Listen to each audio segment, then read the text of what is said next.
నమస్కారం. బీజేటీవీ న్యూస్ వార్తలకు స్వాగతం. ముందుగా వార్తల్లోని ముఖ్యాంశాలు. తెలంగాణలో బీజేపీ ప్రత్యామ్నాయ శక్తి కాదన్న కేటీఆర్, అసలు రాజకీయ పోరు బీఆర్ఎస్ కాంగ్రెస్ మధ్యేనని ఉద్ఘాటన, కాంగ్రెస్ 24 నెలల పాలన వైఫల్యాలను ప్రజల్లోకి తీసుకువెళ్లాలని పిలుపు, పార్లమెంట్ ఎన్నికల్లో బీజేపీ గెలుపు కేవలం గాలివాటమేనని వ్యాఖ్య. PSLV-C 62 ద్వారా 15 ఉపగ్రహాల ప్రయోగం. PSLV ప్రయోగాల్లో ఇది 64వ ఇస్రో. అంతరిక్ష రంగంలో మరో మైలురాయి కానుందన్న శాస్త్రవేత్తలు.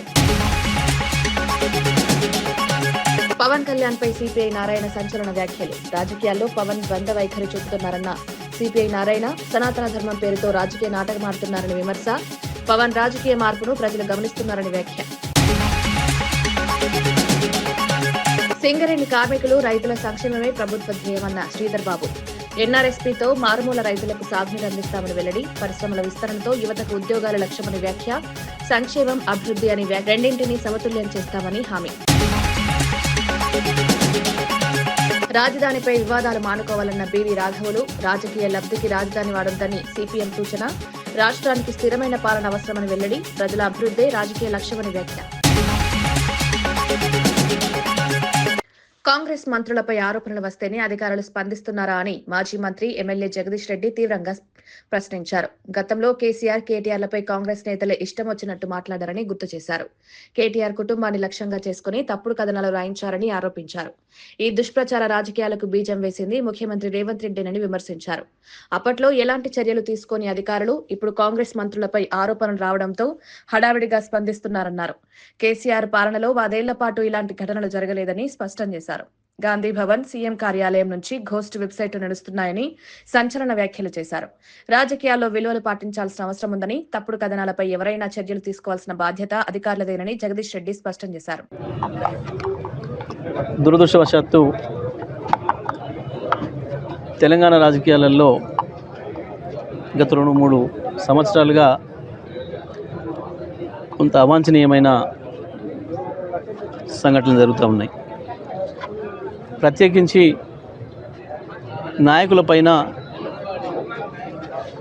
అర్థం లేని అసత్యమైన ఆరోపణలు, వ్యక్తిగతంగా వాళ్ళ క్యారెక్టర్ను అసాసినేట్ చేసే పద్ధతుల్లో దుర్మార్గమైన ప్రయత్నాలు చేస్తూ ఉన్నారు. ప్రత్యేకించి రేవంత్ రెడ్డి గారి నాయకత్వంలోనే ఇవి మొదలైంది. వాస్తవానికి తెలంగాణలో మా నాయకుడు కేటీఆర్ గారి పైన ఇష్టం వచ్చినట్టుగా నోరు బారేసుకొని మంత్రులే స్వయంగా ఇట్లాంటి తప్పు మాటల్ని మాట్లాడి వాళ్ళ కుటుంబాలలో వాళ్ళని ఇబ్బంది పెట్టే ప్రయత్నాలు చేశాను. కానీ వాళ్ళ తిరిగి వాళ్ళకే తగులుతుంది. అది చాలా విచిత్రంగా మంత్రులపైన, అధికారులపైన ఇటువంటి వార్తలు వస్తూ ఉన్నాయి. నిజమే, ఇవాళ మరి మంత్రులు, రాష్ట్రంలో ఉండే ఐఏఎస్, ఐపీఎస్ అధికారులు అందరు కలిస్తే కూడా తప్పు చేసిన వాళ్ళని పట్టుకోలేరా? ఎవరిని మోసం చేయడానికి డ్రామాలు ఆడుతున్నారు? సికింద్రాబాద్ ను ముక్కలు చేయాలని ప్రయత్నిస్తే తీవ్ర ప్రతిఘటన ఎదుర్కోవాల్సి వస్తుందని మాజీ మంత్రి ఎమ్మెల్యే తలసాని శ్రీనివాస్ యాదవ్ హెచ్చరించారు. డీలిమిటేషన్ పేరుతో సికింద్రాబాద్ ప్రాంతాన్ని విభజించేందుకు కాంగ్రెస్ ప్రభుత్వం కుట్ర చేస్తోందని ఆరోపించారు. చారిత్రక ప్రాధాన్యత ఉన్న సికింద్రాబాద్ కు ప్రత్యేక గుర్తింపు ఉందని, దాన్ని దెబ్బతీయాలని చూస్తే ప్రజలు సహించరన్నారు. ప్రజల మనోభావాలను లెక్క చేయకుండా తీసుకునే నిర్ణయాలు ప్రమాదకరమని హెచ్చరించారు. ఇది కేవలం రాజకీయ అంశం కాదని, సికింద్రాబాద్ ప్రజల ఆత్మగౌరవానికి సంబంధించిన పోరాటమన్నారు. అవసరమైతే ఉద్యమాన్ని మరింత ఉధృతం చేస్తామని, రోడ్డెక్కి పోరాడతామని స్పష్టం చేశారు.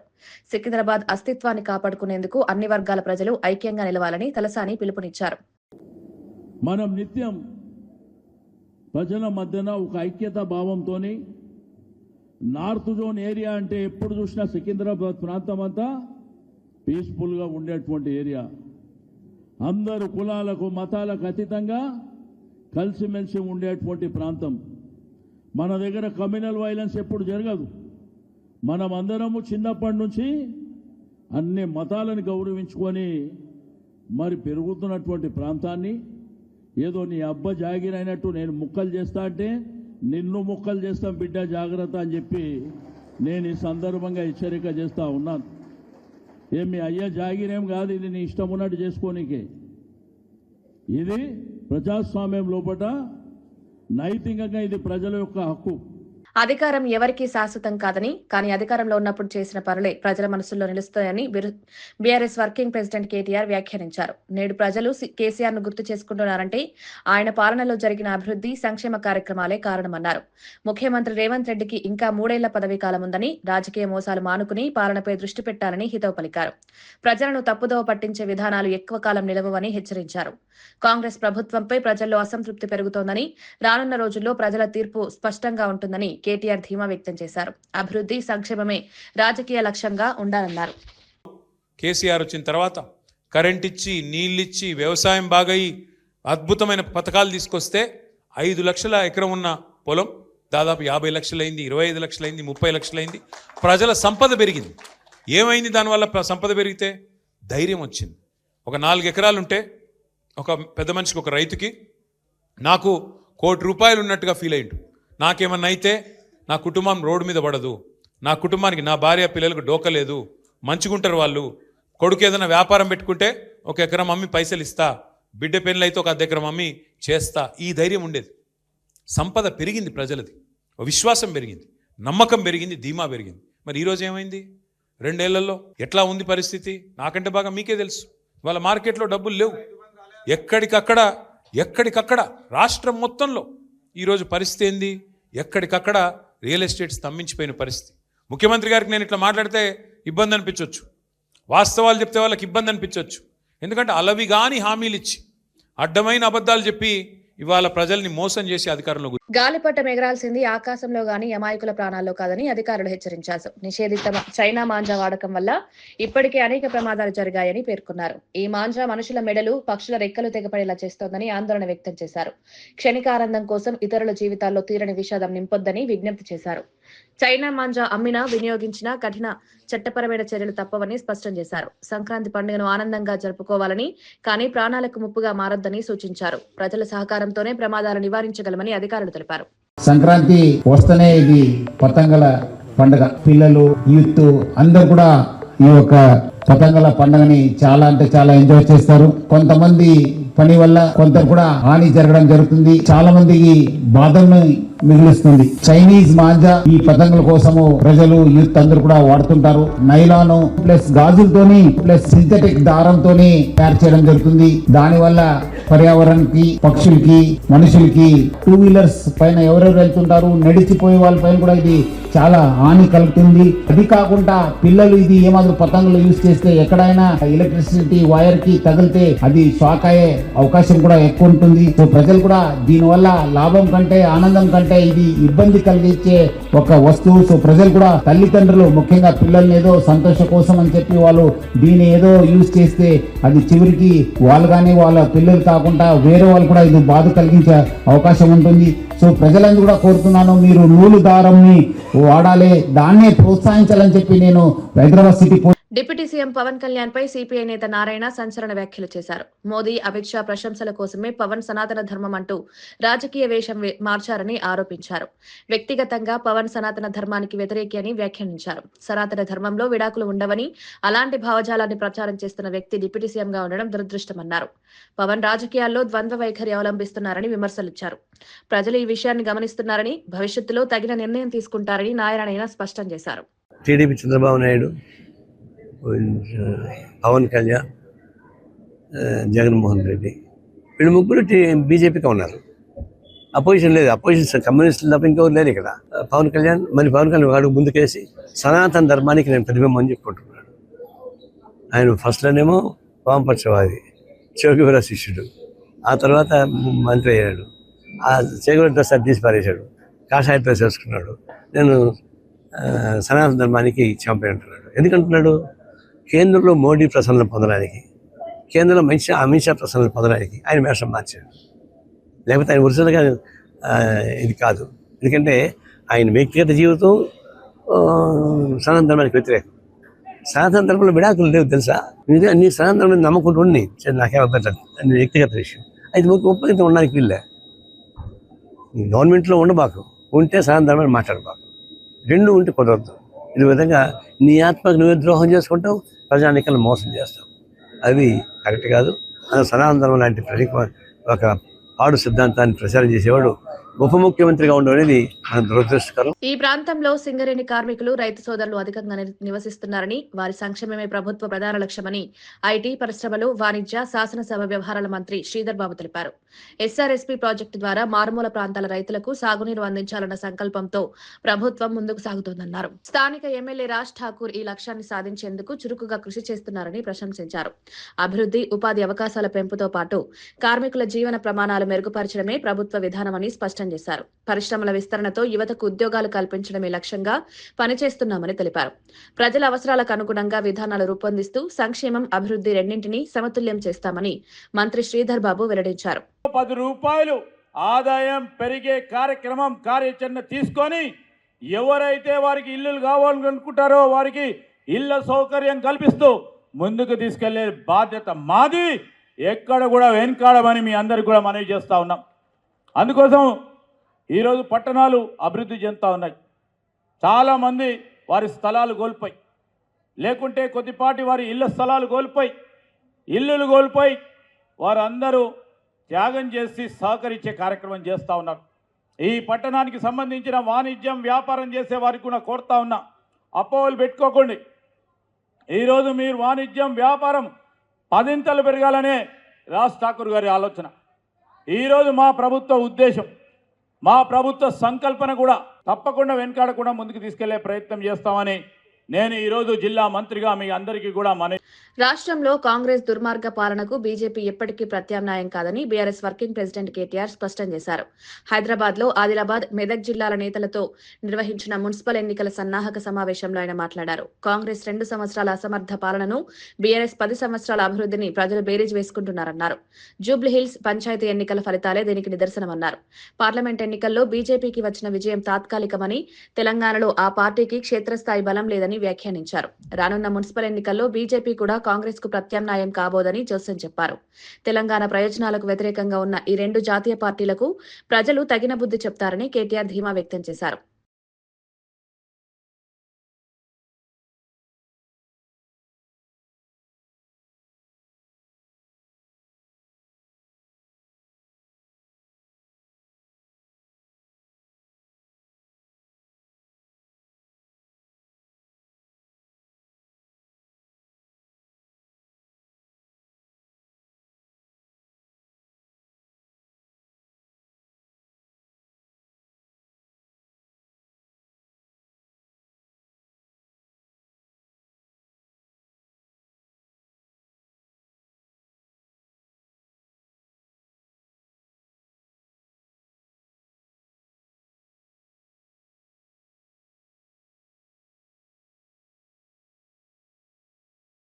మేడారం మహాజాతర ఏర్పాట్లు మరో 2 రోజుల్లో పూర్తవుతాయని డిప్యూటీ సీఎం భట్టి విక్రమార్క తెలిపారు. మంత్రులు పొంగులేటి శ్రీనివాసరెడ్డి, శ్రీధర్ బాబు, కొండా సురేఖ, అడ్లూరి లక్ష్మణ్లతో కలిసి మేడారంలో పర్యటించారు. ఆర్టీసీ బస్టాండ్, జంపన్న వాగు వద్ద జరుగుతున్న పనులను పరిశీలించారు.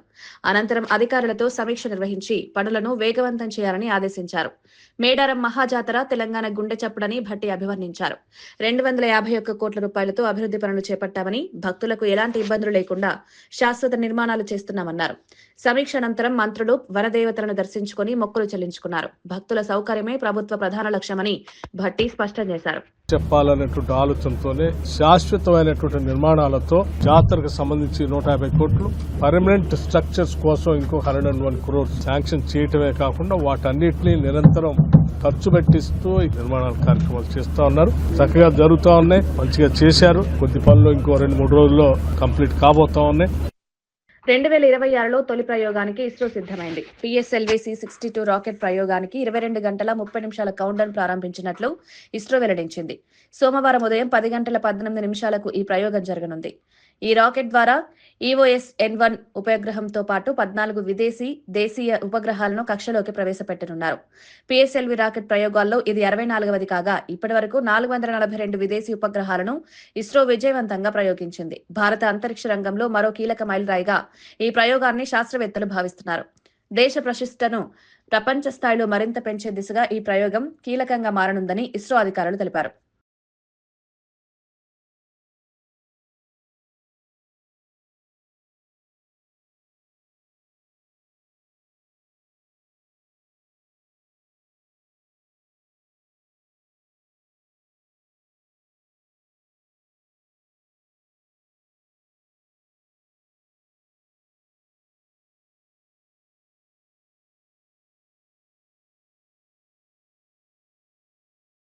రాజధానిపై వివాదాలు సృష్టించే చర్యలను జగన్ మానుకోవాలని సిపిఎం పొలిట్ బ్యూరో సభ్యుడు బివి రాఘవులు హితవు పలికారు.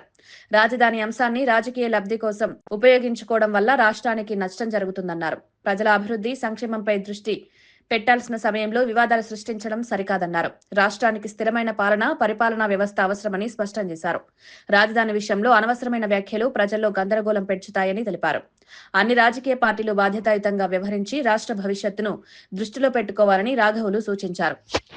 ప్రజల సమస్యల పరిష్కారమే రాజకీయ లక్ష్యంగా ఉండాలని ఆయన వ్యాఖ్యానించారు. ఒకసారి అమరావతి రాజధాని ఇక్కడ ప్రారంభమైన తర్వాత దాన్ని పూర్తి చేసుకోవడం మీద కేంద్రీకరించి ఆ పూర్తి చేయడంలో లోపాలుంటే విమర్శ చేసుకుంటూ సరిదిద్దుకుంటూ ముందుకు పోవడం తప్ప రాష్ట్రం ఏర్పడి దాదాపు 15 సంవత్సరాలు అవుతుంటే ఇప్పుడు ఇంకా దానిని వివాదాస్పదం చేయడం అని చెప్పేసి అర్ధరహితం.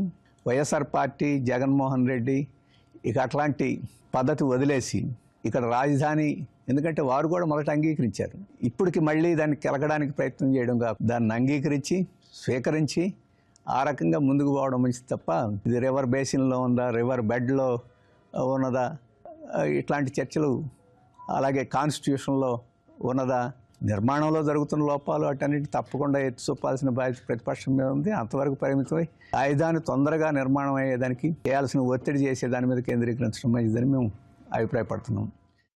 రాష్ట్ర ప్రభుత్వం బీసీల సంక్షేమానికి పెద్దపీట వేస్తోందని బీసీ సంక్షేమ శాఖ మంత్రి సవిత అన్నారు. అనంతపురంలోని లలిత కళా పరిషత్లో నిర్వహించిన స్వాతంత్ర సమరయోధుడు వడ్డే ఓబన్న రాష్ట్ర స్థాయి జయంతి ఉత్సవాల్లో పాల్గొన్నారు. ఈ సందర్భంగా ఆమె మాట్లాడుతూ బీసీలకు విద్యా, ఉపాధి, రాజకీయ ప్రాతినిధ్యం కల్పించడమే ప్రభుత్వ లక్ష్యమన్నారు. గతంలో నిర్లక్ష్యానికి గురైన వర్గాలను అభివృద్ధి పదంలోకి తీసుకురావడమే తమ బాధ్యత అన్నారు. బీసీ కార్పొరేషన్లను బలోపేతం చేస్తూ సంక్షేమ పథకాలను సమర్థవంతంగా అమలు చేస్తున్నామని వివరించారు. వడ్డే ఓబన్న వంటి మహనీయుల త్యాగాలను యువత గుర్తుంచుకోవాలని, వారి స్ఫూర్తితో ముందుకు సాగాలని మంత్రి సవిత పిలుపునిచ్చారు. బీసీల అభివృద్ధి లేకుండా రాష్ట్ర పురోగతి సాధ్యం కాదని ఆమె స్పష్టం చేశారు.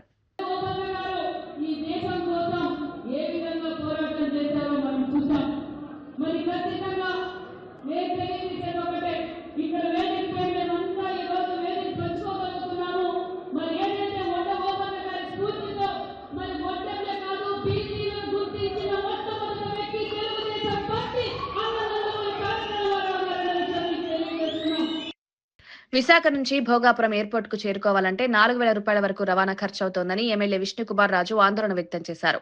ఆ డబ్బులతో విజయవాడకు విమానంలో తిరిగి రావచ్చని వ్యాఖ్యానించారు. భోగాపురం విమానాశ్రయానికి సరైన రవాణా సదుపాయాలు లేకపోవడం వల్ల ప్రయాణికులు తీవ్ర ఇబ్బందులు పడుతున్నారని తెలిపారు. ముఖ్యంగా సామాన్య, మధ్యతరగతి ప్రజలకు ఇది భారంగా మారిందన్నారు. ఎయిర్పోర్ట్ అభివృద్ధి పేరుతో ప్రజలపై అదనపు ఆర్థిక భారం మోపడం సరికాదని సూచించారు. రహదారి, ప్రజా రవాణా సౌకర్యాలను మెరుగుపరచాలని ప్రభుత్వాన్ని కోరారు. లేకపోతే విమానాశ్రయ ప్రయోజనం కొద్ది మందికి పరిమితమవుతుందని హెచ్చరించారు. ప్రజల అవసరాలకు అనుగుణంగా మౌలిక సదుపాయాలు కల్పించాల్సిన అవసరం ఉందని విష్ణుకుమార్ రాజు స్పష్టం చేశారు. జస్ట్ డ్రాపింగ్ కే ఒక ఇన్నోవా కారులో వెళ్ళాలంటే 4,000 రూపాయలు.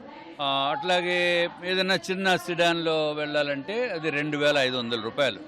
అంటే ఇది చాలా చాలా ఎక్స్పెన్సివ్ అయిపోతుంది. కాబట్టి డొమెస్టిక్ కూడా ఇక్కడ కూడా కొంతకాలం రన్ చేయాలి.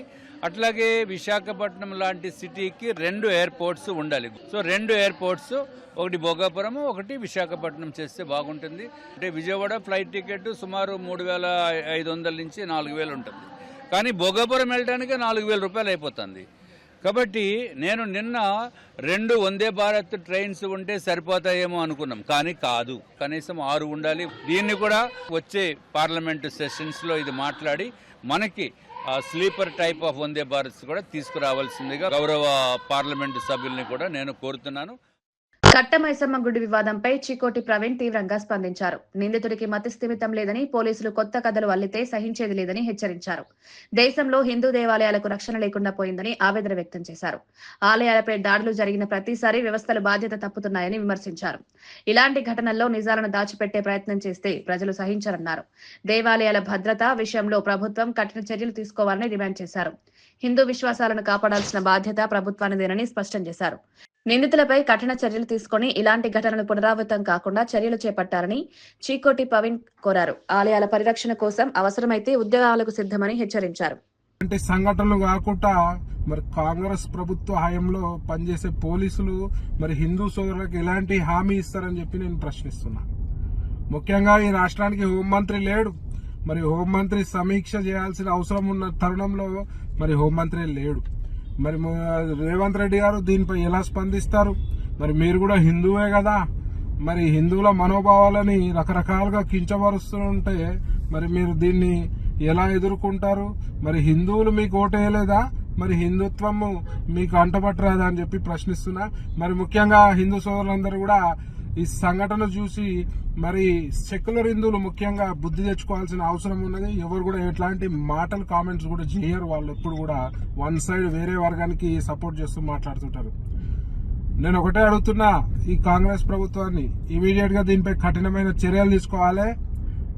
దీనిపై అసెంబ్లీలో డిస్కస్ చేసి ఎవరైతే హిందూ దేవాలపై దాడులు జరుగుతాయో వారిపై ప్రత్యేకమైన చట్టం తీసుకురావాల్సిన అవసరం ఉందని చెప్పి సందర్భం తెలియజేస్తూ మరి అందరు కూడా హిందూ సోదరులు ఐక్యమత్యంతో ఉంటే గాని వీళ్ళందరికీ బుద్ధి చెప్పలేమని చెప్పి సందర్భంగా తెలియజేస్తూ సెలవు తీసుకుంటున్నాను.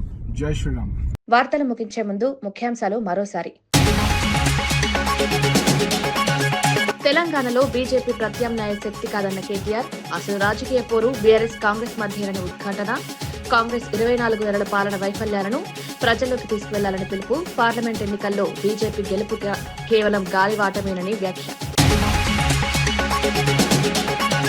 PSLV-C 62 ద్వారా 15 ఉపగ్రహాల ప్రయోగం, PSLV ప్రయోగాల్లో ఇది 64వ ఇస్రో, అంతరిక్ష రంగంలో మరో మైలురాయి కానుందన్న శాస్త్రవేత్తలు.